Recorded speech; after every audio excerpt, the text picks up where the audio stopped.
I'll just go ahead and throw it out there. I think that Luke chapter 15 is probably one of the most powerful and beautiful chapters in all of Scripture. If you've been a believer for a little while, then you've probably read this chapter. You know some of the stories that are in here. If you have not, I would highly encourage that you go back and maybe you find that Gideon Bible that was hidden away in the hotel room or whatever it may be, and you pull that thing out and you're like, what is Pastor talking about? Let's check this chapter out. One of the most beautiful chapters in all of Scripture.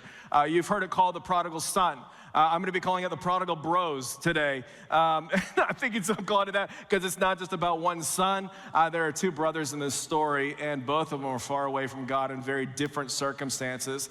And even though that is the case, it is not primarily about how prodigal and wayward and far away and distant these sons are. It is about the love of the Father that is waiting for them on the other side. I think that no matter how many times you've heard this story, I don't think it'll ever get old. My hope and my prayer is that there is a shift that takes place in some of us here today, that maybe you're hearing it with brand new and fresh ears. A little while ago, J.D. Greear talked about a shift that needs to take place in this passage, and I absolutely love the way that he illustrated it. But he compared and contrasted the two paintings of the prodigal son that Rembrandt did way back in the day. I don't know how familiar you guys are with Rembrandt's paintings. You've been out to the DMA lately or anything like that. Maybe you've got one in your living room. That would be fantastic.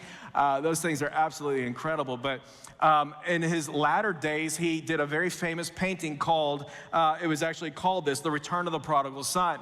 But in the early days, this is the one that's often overlooked. People don't know that a lot of times in his early days, before he got big and famous and everything, that he had another painting of the prodigal son. He was only 30 years old. It was in 1637. Got a picture of it right up here.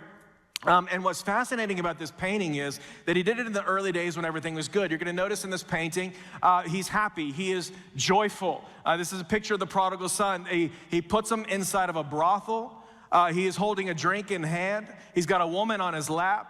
He's enjoying life. He's got a smile on his face. Things are going. What's fascinating about that painting is that Rembrandt takes the opportunity to paint his face onto the prodigal son in this picture. And so you look at this, like you want to know what Rembrandt looks like. That's his face right there in the picture. And he would do this in a lot of his paintings in order to come in and say, you know what, I identify with this scene, that we can kind of see ourselves in this picture. And so this is the first time that he paints the prodigal son, happy, cheerful, kind of this picture of him in the middle of prodigal life.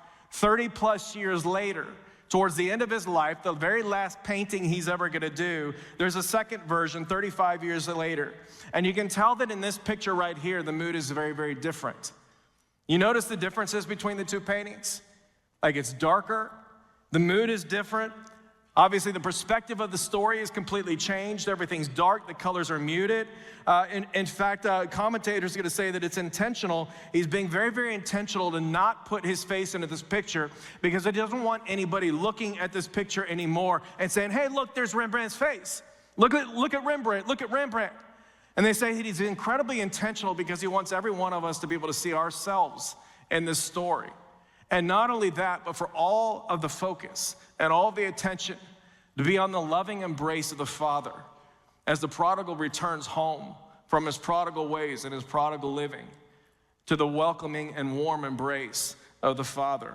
So Greear talks about the shift that needs to take place, and he says these two pictures side by side, you see the comparison and the contrast, they represent the shift that every single one of us have to make from a prodigal-centered and a me-centered and a pleasure-seeking story to the welcoming arms of the Father's embrace. Otherwise, you and I will never know the joy of what is waiting for us on the other side.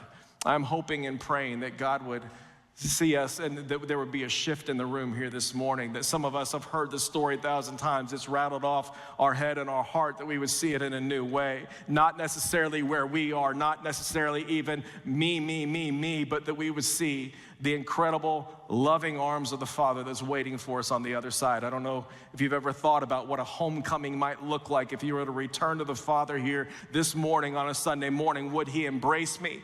What would he say about me? Maybe it's not you, maybe it's a friend or a family member, a lost son or daughter or something like that, and you're wondering, okay, what is the disposition of the Father towards me in that moment, in the moment of greatest shame and pain, in the moment of greatest wandering away? This is the story for you. the incredible love of the Father for you. In those moments of deepest, darkest shame, how in the world is he feeling about you?